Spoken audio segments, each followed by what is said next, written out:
Assalamualaikum warahmatullahi wabarakatuh. Ya, alhamdulillah sekarang ini kita berada di depan daripada Masjid Nabawi, di mana Masjid Nabawi ini masjid yang pertama kali dibangun oleh baginda Rasul setelah Rasulullah SAW membangun Masjid Quba. Kemudian beliau membangun Masjid Nabawi ini. Nah, dulu pembangunan pada zaman baginda Rasulullah SAW itu panjang daripada masjid ini itu 70 hasta atau sekitar 35 meter, sedangkan lebarnya itu 60 hasta atau sekitar 30 meter. Dan dulu Rasulullah SAW membangun masjid ini di tanah pekarangan milik Bani Najjar. Nah, dulunya di masjid ini, di sini juga ada terdapat kuburan orang-orang musyrik, orang-orang musyrikin dan juga orang-orang musyrikin, dan juga banyak pohon-pohon kurma di sini. Kemudian Rasulullah SAW memerintahkan untuk dipindahkan jasad orang-orang musyrikin tersebut, kemudian dibersihkan tempatnya, dan barulah dibangun Masjid Nabawi ini. Nah, kemudian Rasul pernah bersabda, ya Bani Najjar, katanya, tolong kau berikan harga untuk tanahmu ini. Kemudian orang-orang Bani Najjar mengatakan, demi Allah, kami tidak akan memberikan harga untuk tanah kami ini kepada Allah dan Rasulnya. Biarlah Allah yang akan memberikan balasan kepada kami nanti di akhirat.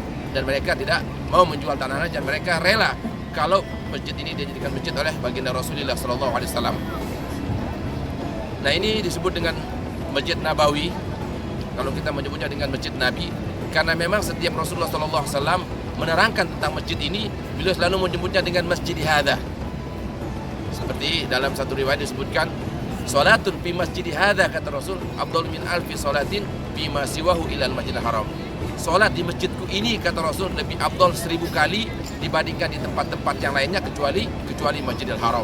Jadi di sini setiap Rasulullah menerangkan tentang masjid tersebut, beliau selalu menyebutnya dengan Masjid Hadza, masjidku ini, sehingga disebutlah dia dengan Masjid Nabawi. Dan pahala kita sholat di sini itu 1000 kali dibandingkan di tempat-tempat yang lainnya. Dan kita mendapatkan pahala yang 1000 kali itu hanya di Masjid Nabawi dan perluasan daripada Masjid Nabawi ini. Karena di dalam hadis tersebut disebutkan sholatun fi masjid hadza. Barang siapa yang sholat di masjidku ini, ditentukan oleh baginda Rasulullah SAW, itu masjidnya dan perluasan daripada Masjid Nabawi. Itu saja.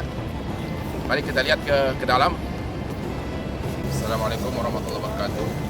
Ya, alhamdulillah sekarang kita berada di pintu Babus Salam. Nah, Babus Salam ini juga disebut dengan Babun Nabi. Dinamakan dengan Babus Salam atau Babun Nabi karena setiap Rasulullah SAW keluar masuk masjid ataupun pulang ke rumahnya, keseringannya itu beliau melalui pintu ini. Jalannya itu selalu melalui pintu ini, sehingga disebut dia dengan Babus Salam atau Babun Nabi. Nah, di Mekah juga ada Babus Salam, di Masjidil Haram juga ada Babus Salam, sama dengan di Madinah. Karena itu jalan yang sering dilalui oleh baginda Nabi besar Muhammad SAW. Kemudian di sini ada juga Babu Abu Bakar As-Siddiq, ya. Babu Abu Bakar As-Siddiq, di mana dinamakan Babu Abu Bakar karena juga Abu Bakar keseringan itu setiap pulang ke rumahnya itu selalu melalui pintu tersebut, sehingga disebut dengan Bab Abu Bakar. Dan Bab Abu Bakar ini ketika Rasulullah SAW sakit, beliau memerintahkan untuk menutup semua pintu-pintu kecuali pintu Abu Bakar ini, tidak ditutup oleh Rasulullah SAW. Nah, itu mengisyaratkan bahwa dialah pengganti daripada Rasulullah SAW sebagai khalifah setelah Rasulullah SAW meninggal dunia. Itu saja. Assalamualaikum warahmatullahi wabarakatuh. Assalamualaikum warahmatullahi wabarakatuh. Ya, sekarang ini kita berada di depan Raudhah, di mana Raudhah itu artinya taman. Di sini adalah Raudhah ini adalah tempat doa itu mustajabah, karena Rasulullah SAW menggambarkan Raudhah ini sebagai taman daripada taman surga. Beliau pernah bersabda, ma baina baiti wa mimbari raudhatun min riyadil jannah. Mana di antara rumahku, kata Rasul, rumahnya Rasul, wa mimbari, dan ini mimbarnya Rasul, itu adalah taman daripada taman-taman surga. Nah, Raudhah itu makanya terbatas dia. Tidak semua kawasan Masjid Nabawi ini dinamakan dengan Raudhah. Bagaimana itu hanya batasnya dari rumah Rasul dan juga mimbarnya, itu disebut dengan Raudhah. Dan di sini di Raudhah ini adalah tempat doa itu mustajabah. Ya, Assalamualaikum warahmatullahi wabarakatuh. Ya, Assalamualaikum warahmatullahi wabarakatuh. Ya, alhamdulillah kita baru selesai mengucapkan salam dari baginda Rasulullah SAW dan juga sahabat Abu Bakar dan juga sahabat Sayyidina Umar. Dan ini di dalam adalah terletak makam daripada Rasulullah SAW, di mana di sana rumah beliau, itu di sana tempatnya dimakamkan. Dulu rumah Rasulullah SAW ini dekat dengan masjid, hanya jaraknya sekitar tembok saja. Dan begitu Rasulullah SAW mau mengimami menjadi imam masjid, beliau keluar rumahnya langsung masuk ke masjid. Nah, Rasulullah SAW dimakamkan di sini di rumahnya karena memang beliau meninggal dunia di Madinah ini. Karena untuk membawa ke Mekah itu dulu membutuhkan waktu yang cukup lama. Paling cepat perjalanan itu 15 hari, terkadang sampai 1 bulan lamanya. Dan di sini dimakamkan dekat Rasulullah SAW itu ada 2 sahabat. Pertama sahabat Abu Bakar As-Siddiq, kemudian sahabat Sayyidina Umar. Dimakamkan dekat dengan baginda Rasulullah SAW. Sedangkan sahabat-sahabat yang lainnya itu dimakamkan di Baqi. Ya, Assalamualaikum warahmatullahi wabarakatuh. Assalamualaikum warahmatullahi wabarakatuh. Ya, sekarang ini kita berada di depan pekuburan Baqi. Ini adalah kuburan kaum muslimin sejak zaman dahulu kala, pada zaman baginda Rasulullah SAW. Dan di sini di Baqi ini dikuburkan 10.000 lebih sahabat Rasulullah SAW, termasuk diantaranya yaitu Khalifah ketiga Sayyidina Utsman bin Affan dikuburkan di Baqi ini. Dan juga di sini dikuburkan Sa'id Al-Khudri, seorang sahabat Rasulullah SAW, di mana tentang kematian Sa'id Al-Khudri ini dikabarkan oleh baginda Rasul bahwa Arasy Rahman itu ikut bergetar dengan mendengar kematian Sa'id Al-Khudri ini. Nah, kemudian di sini juga dikuburkan imam mazhab yaitu Imam Malik rahimahullahu taala, di mana yang kita kenal dengan mazhab Imam Malik. Dan di sini di Baqi ini juga dikuburkan 9 istri Rasulullah SAW, termasuk diantaranya Siti Aisyah, di mana kedua istrinya Rasul dikuburkan di Mekah, di Ma'la yaitu Siti Khadijah, dan di Nawariyah itu Siti Maimunah. Sedangkan 9-nya itu dikuburkan di Baqi ini. Dan di sini juga di Baqi ini dikuburkan anak-anak baginda Rasulullah SAW, termasuk diantaranya Siti Fatimah Dzulkarnain. Nah, ini yang kita solatkan hampir setiap waktu. Ada orang meninggal dunia, as-salatu alal amwat katanya, as-salatu alal mayyiti, as-salatu alal mayyitatani. Kalau as-salatu alal amwat itu artinya banyak orang meninggal dunia. Kalau as-salatu alal mayyiti itu 1 orang meninggal dunia. Kalau as-salatu alal mayyitatani itu 2 orang meninggal dunia. Itu semua hampir setiap waktu itu ada orang meninggal dunia. Nah, apakah mereka dari Madinah semua? Tidak juga, tapi mereka banyak berada dari luar kota Madinah. Nah, mereka didatangkan ke Madinah ini oleh keluarganya untuk dikuburkan di Baqi ini. Itu mereka mengejar kemuliaan supaya bisa dikuburkan di Baqi ini, di mana kelebihan orang yang meninggal dunia di Baqi ini, Rasulullah pernah bersabda, nanti pada hari kiamat kata Rasul akan dibangkitkan dari Baqi ini 70.000 orang tanpa hisab, dan setiap 1 orang akan membawa 70.000 orang lagi. Itulah kelebihan orang yang meninggal dunia di Baqi dan juga di Ma'la Mekah. Sehingga Rasulullah SAW pernah bersabda, "May yastati'a yamuta bil Madinah falyaf'al," katanya, barang siapa yang bisa untuk meninggal dunia di Madinah ini, hendaknya dia bercita-cita supaya bisa meninggal dunia di Madinah ini. Karena kelebihan-kelebihan itu tadi, bahwa nanti pada hari kiamat akan dibangkitkan 70.000 orang tanpa hisab, kata Rasul, dan setiap 1 orang akan membawa 70.000 orang tanpa hisab. Semoga kita semua bisa dimakamkan di Madinah dan akhir hayat kita bisa dikuburkan di Baqi ini. Amin amin amin. Akhirul kalam, wabillahi taufiq wal hidayah. Wassalamualaikum warahmatullahi wabarakatuh.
Assalamualaikum warahmatullahi wabarakatuh.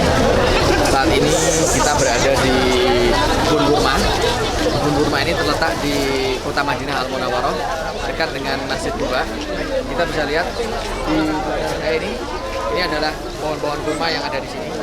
Biasanya pada musim hujan, pada masa musim panas, di sini kurma-kurma ini akan berbuah. Nah, musim panennya kurma ini adalah pada saat musim panas. Tapi hari ini alhamdulillah nih hujan dan ini sudah mulai masuk musim hujan. Jadi kurma-kurmanya sudah tidak ada yang berbuah lagi. Jadi Bapak Ibu bisa lihat di sini ya, teman-teman semua bisa lihat. Ini kebun-kebun kurma di sini, kurma-kurma semua. Dan di sini juga salah satu pusat penjualan kurma terbesar yang ada di kota Madinah. Ini juga jamaah-jamaah kita sedang membeli kurma dan melihat-lihat bermacam-macam kurma. Ada kurma ajwa, ada kurma safawi, ada kurma rutop, semua macam-macam kurma ada di sini. Di sini juga tidak jual kurma saja, tapi oleh-oleh umroh dan haji juga dijual di sini, seperti kurma, kismis, kemudian coklat dan lain-lain. Mungkin itu sementara dari saya. Terima kasih. Dadah.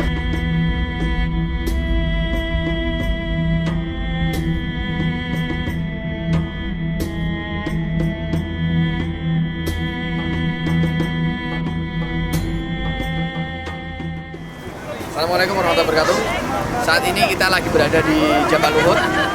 Di belakang saya ini adalah Gunung Uhud, di mana waktu itu terjadi peperangan antara kaum muslimin dengan kafir Quraisy.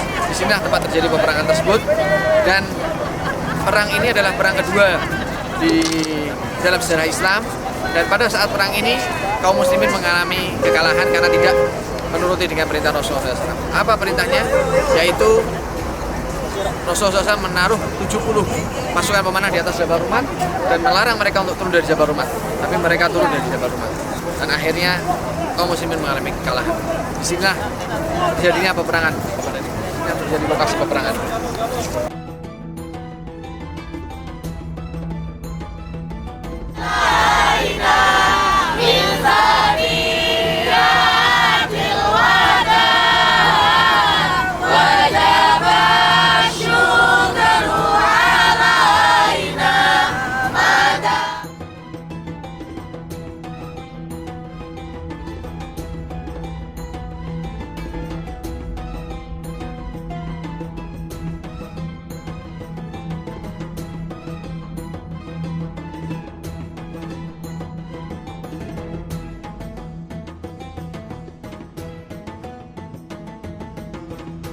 Bila beliau ingin melaksanakan atau berniat ingin melaksanakan ibadah umrah, biasanya kalau beliau tempat tersebut dinamakan dengan Zul Khulaifah atau Bir Ali atau Masjid Syajarah. Di sanalah para berziarah yang datang dari Madinah Al Munawwarah maupun seluruh penjuru dunia, apabila melewati daerah tersebut diwajibkan untuk berniat di sana sekaligus untuk melaksanakan ibadah umrah.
Alhamdulillah, alhamdulillahirabbil alamin, wassalatu wassalamu ala asyrofil anbiya'il mursalin Sayyidina wa maulana Muhammadin wa ala alihi wa sahbihi ajma'in.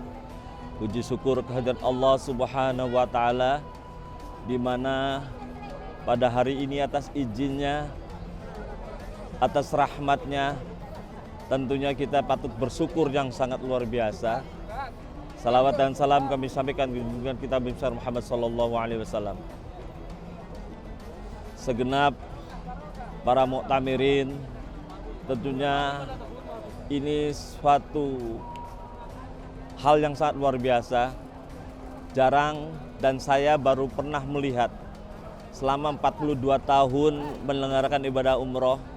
Pada hari ini Fatimah Zahra telah memberangkatkan sejumlah jamaah yang sangat luar biasa sampai hampir 4.000. Ini dibutuhkan manajemen yang sangat kuat, dibutuhkan pelayanan yang sangat prima. Tentunya tidak hanya sekedar manajemen dan pelayanan, tanpa dukungan daripada kelompok-kelompok pembimbing ibadah, tim yang telah dibentuk oleh Fatimah Zahra. Tentunya di sini kekuatan yang dikirim oleh salah satu kelompok pengajian yang bernama MMQ ya, MMQ atau dengan Qiraati ya.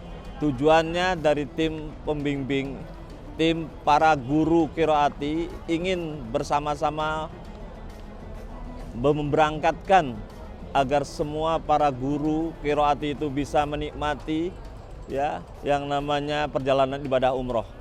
Dan syukur alhamdulillah sekali lagi PT Fatimah Zahra telah melaksanakan bagian yang diberi kepercayaan sepenuhnya oleh MMQ atau Qiraati. Dan luar biasa Bapak-bapak tentunya melihatnya di pelayanan yang diberikan dari mulai Madinah kemarin sampai masuk ke Mekah melaksanakan ibadah umroh bersama-sama. Ini tidak pernah terjadi sejumlah besar. Bayangkan umroh dalam jumlah ribuan, terkoordinir dengan baik. Tentunya di sana sini ada saja kekurangan, tapi itu tidak terlalu berarti karena alhamdulillah kondisi jamaah juga sangat prima, kesehatan jamaah juga sangat terjaga. Akomodasi yang ada di Mekah juga sangat luar biasa, dan begitu juga makanan yang disajikan juga yang penuh dinikmati oleh para jamaah. Ini tentunya tidak ada lain koordinasi daripada penyelenggara kepada pihak-pihak yang bertanggung jawab di Saudi Arabia.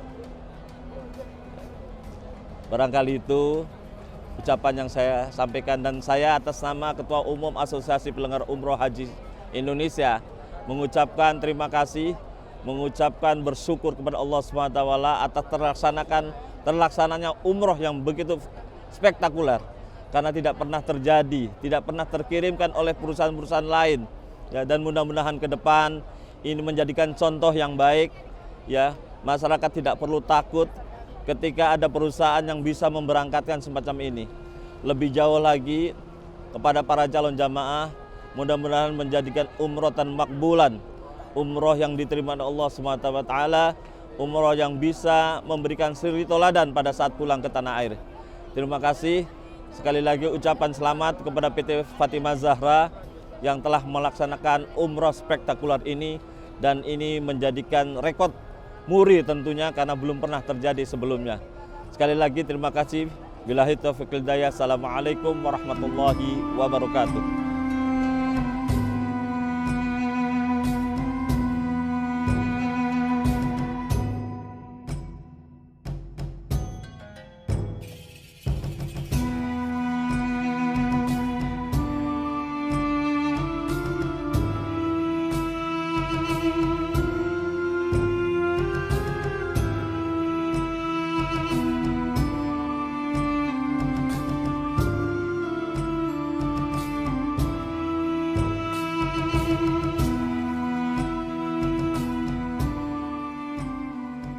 Saya dari perwakilan jamaah Qiraati Umroh MMQ Haromen, jamaah umroh seluruh Indonesia, jamaah Qiraati seluruh Indonesia mengucapkan terima kasih banyak atas pelayanan Fatimah Zahra Semarang yang telah membantu kami dengan teman-teman seluruh Indonesia melaksanakan umroh bersama dan melaksanakan MMQ baik di Madinah maupun di Makkah.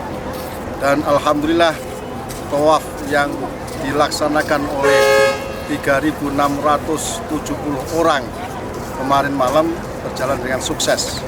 Kemudian fasilitas yang kami terima alhamdulillah lebih dari cukup untuk memuaskan.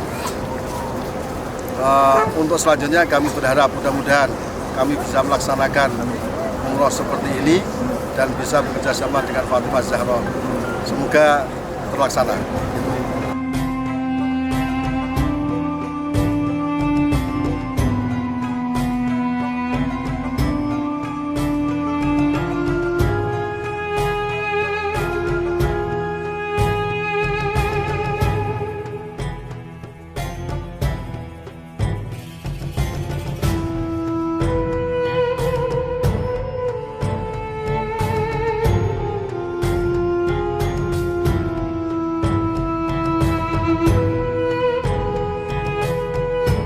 Fatimah Zahra hebat sekali.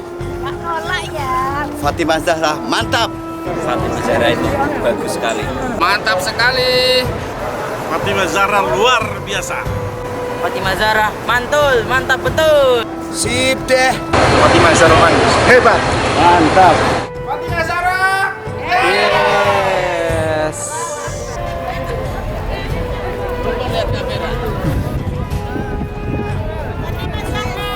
Oke. Fatimah Zahra, yes. Fatimah Zahra. Oke.